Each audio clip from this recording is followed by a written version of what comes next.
তো তোমাদেরকে জানাতে চাইছিলাম যে চেস্ট বিগার হওয়ার জন্য কোনটা ইম্পর্টেন্ট।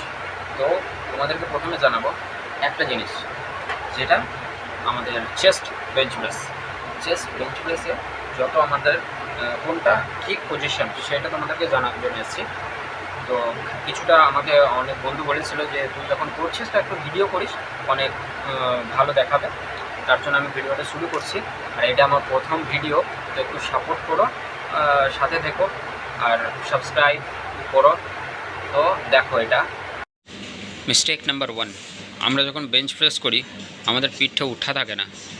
আমরা চেষ্টা করব একটু উঠিয়ে পিঠটা নিয়ে আর নিজেদের এলবোটা ঠিকভাবে সোজাভাবে রাখতে।